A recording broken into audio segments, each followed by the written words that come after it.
आप सभी का वेलकम है इस चैनल में। रेलवे का सेकेंड टॉपिक जिसका नाम है दशमलव बताता हूँ।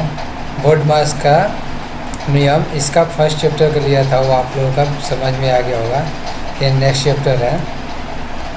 सेकेंड पार्ट को भी अच्छे से देखिए और समझिए। आइए देखते हैं। यहाँ है दशमलव। दशमलव का मतलब डेसिमल एंड यानी पॉइंट। तो सबसे पहला बात लिखा हुआ कितना है? 932.154।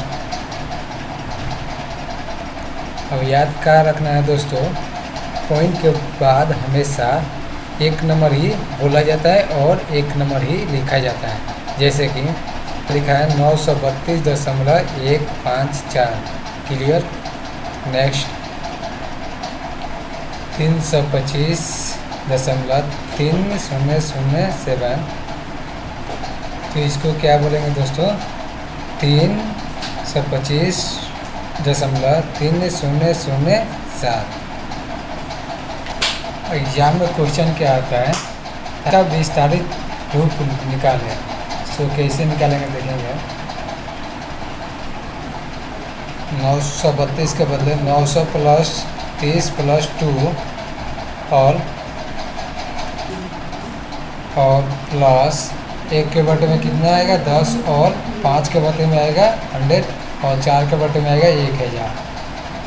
क्योंकि पहले अंक से पॉइंट हटता है तो 1 जीरो आता है, सेकेंड अंक से पॉइंट हटता है तो डबल जीरो आता है, थर्ड अंक से पॉइंट हटेगा तो ट्रिपल जीरो आएगा। इसी तरह ये चलते चला जाएगा। नेक्स्ट है तो यही कहलाती है दोस्तों स्थानीय मान। क्या कहलाती है? स्थानीय मान। तो दोस्तों ध्यान दीजिएगा, कभी कभी इस टाइप के क्वेश्चन पूछता है 1 का स्थानीय मान क्या है तो 1/10। 5 का स्थानीय मान क्या होगा तो 5/100 और 4 का यानी 4 का स्थानीय मान क्या होगा तो 4/1000। इसका भी स्थानीय मान 325 का बदले 300 प्लस 20 प्लस 5 और यहाँ पे दशमलव के बाद पहला अंक है 3/10 हो गया। उसके बाद है 0/100 हो जाएगा और नेक्स्ट है 0/1000 हो जाएगा, 7/10,000 हो जाएगा। यानी 0 कुछ भी आएगा तो 0 हो जाएगा। तो 7 कैसे है तो ये 10,000 हो जाएगा। कि इसके बाद 4 गो अंक आएगा, 4 नंबर पे है। तो अच्छी सी बात है, आप इसको सॉल्व कर लेंगे। कभी कभी ऐसा क्वेश्चन पूछता है कि 7 का विस्तारित रूप क्या होगा तो 7/1000। फिर मैंने छोटी सी बात आप लोगों को सिखा दिया, शब्दों में बोलना सिखाया कि दशमलव के बाद एक एक नंबर बोला जाता है और विस्तार करना सिखाया और पॉइंट के बाद जो मान आता है वो स्थानीय मान कहलाता है। अब नेक्स्ट प्लस वाला देखेंगे। अगर ये पॉइंट एक सिद्ध में है तो कैलकुलेशन करने में आपको कोई दिक्कत नहीं होगी। चलिए देखते हैं। 1 7 8 1 9 2 4 6 एक पॉइंट का पॉइंट हो गया। 3 3 1 2 3 1 A1। जीरो लेवल से बात है दोस्तों, इससे छोटा इस टॉपिक में कुछ नहीं है। नेक्स्ट है हमारा, अब मैं सिखाता हूँ माइनस करने का।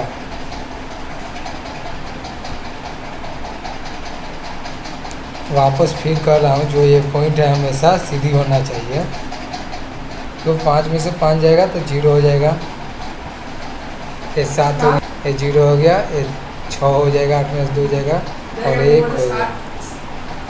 देखेंगे दोस्तों ये गुना वाला 3 क्वेश्चन है और ध्यान देंगे। इस तरह का जब भी क्वेश्चन दे तब आप सीधे 12 और 11 का यहाँ पे गुना कर रहे हैं। देखिए 12 गुने 1132 आया हमारा आंसर। पॉइंट के बाद नंबर देखेंगे कि 1 है और 1 है, एक नंबर तो नंबर हमारा 2 हो गया।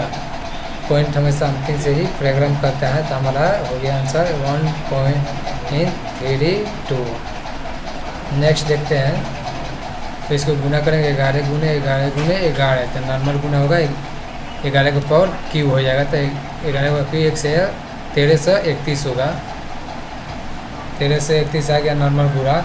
तब जोड़ेंगे, पॉइंट के बाद 1 है, यहाँ पॉइंट के बाद 2 है 3, और पॉइंट के बाद 1 है तो 4। तो इसमें भी हम लोग,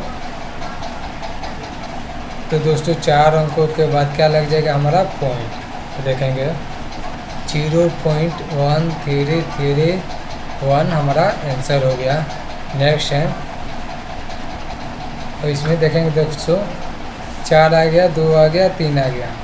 तो वापस फिर बोल रहा हूँ कि 4 होगी, 4 दूनी 8, आती का 24, ये हमारा नॉर्मल गुना हो गया। तो हमारा 24 ही आ जाएगा। अब दिक्कत ये आएगी, यहाँ पॉइंट के बाद 2 नंबर, यहाँ पॉइंट के बाद 3 नंबर, यहाँ पॉइंट के बाद 3 नंबर।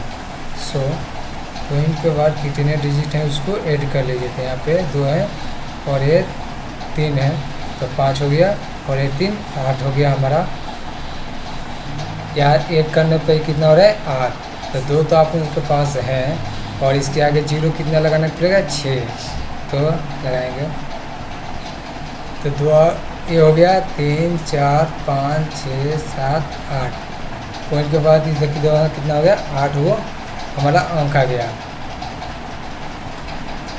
6 0 के बाद पॉइंट लगा दिए, तो क्या हो गया पॉइंट 0.00000024। ये हमारा हो गया आंसर। अब इसी के जैसा भाग आ गया तो क्या करना पड़ेगा, तो अब देखेंगे, सीख लोगे तो पक्का कोई डाउट आने का चांस ही नहीं होगा। अब देखिए एग्ज़ाम में ऐसे प्रश्न आने वाले हो तो दोस्तों क्लियर सी बात ध्यान में रखना है। यहाँ तो डिवाइडेड वाली हो, नंबर तो इजी है। देखेंगे दिक्कत इतनी सी है कि पॉइंट अब वो कहाँ लगाना पड़ेगा। तो आप देखेंगे, तो 64 में किसका भाग 16 का, 125 में किसका भाग 25 का, और 44 में कितना भाग 144 में किस 12 से। अगर आपने डिजिट पास करना सीख लिया तो दशमलव में कोई दिक्कत नहीं आएगा। तो देखेंगे दोस्तों हमारा दिया हुआ है 6.4 और 0.16 दिया है। तो इसको तो देखेंगे यहाँ पॉइंट के बाद कितना है 2 नंबर है, तो यानी 1 2, तो 2 0 लगाएंगे, और यहाँ पे पॉइंट के बाद कितना 1 है, तो 1 0। तो इसको हम कटाएंगे, तो हमारा एक पॉइंट हटेगा तो क्या होगा कट जाएगा। यहाँ पे डबल 0 ले लिया और यहाँ पे 1 0 ले लिया, तो हमारा ये क्या हो गया पॉइंट घट गया। तो हमारा 64 हो गया, ये 16 हो गया। तो 100 चौका 64, यानी 4 बार में 64 कट जाएगा, यहाँ पे 1 हो जाएगा, ये 0 से 0 कट जाएगा। तो देखेंगे दोस्तों ये हमारा 4 आ गया, 4 में 0 से 0 कट गया, तो 10 चौका 40, हमारा क्या हो गया 40 हो गया। तो देखेंगे दोस्तों 0 के बाद 1 2 3 4 5, यानी पॉइंट हटेगा तो ऊपर कितना 5 0 लगेगा, और 1 2 3 4 इसमें पॉइंट हटेगा तो नीचे 4 0 लगेगा, लगाएंगे।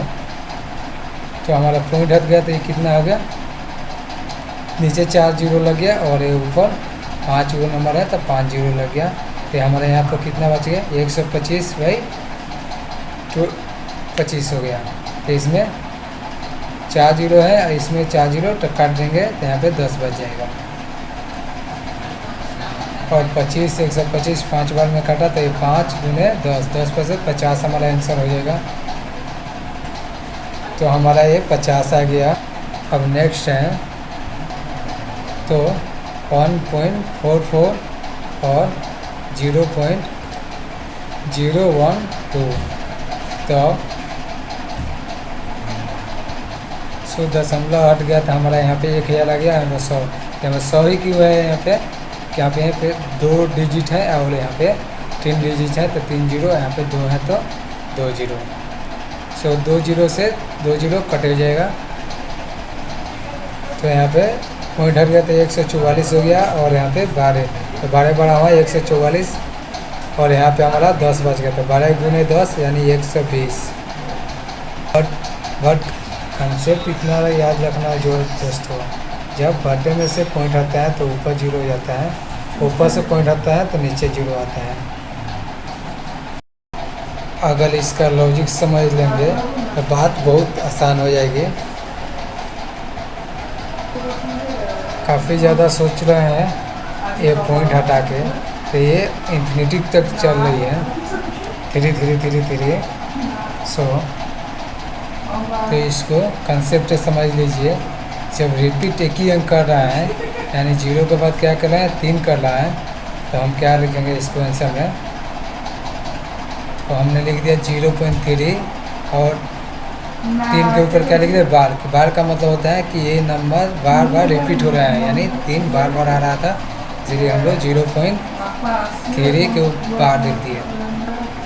तो देखेंगे दोस्तों, बार हटाएंगे तो बार हटाएगा तो 3 हो जाएगा, और बार हटेगा तो बटे में 9 होता है। ये एक कंसेप्ट याद रखना है, जब भी बार हटेगा तो 9 आएगा। सो 3 एकम 3, 3 3 9, 1/3।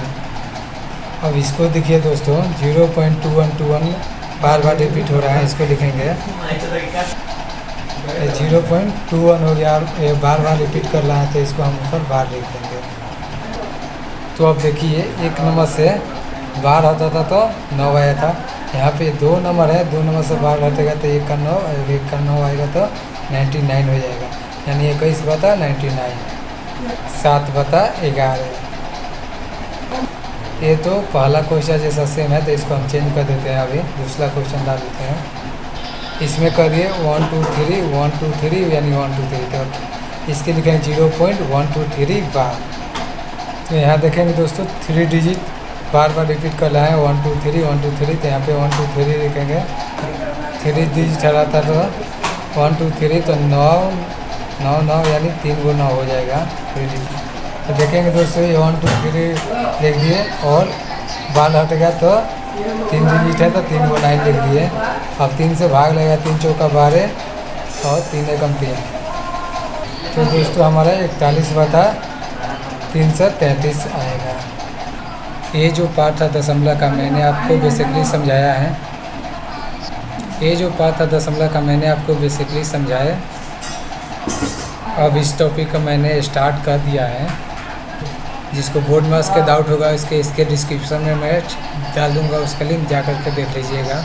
New student, subscribe my channel and like and comment.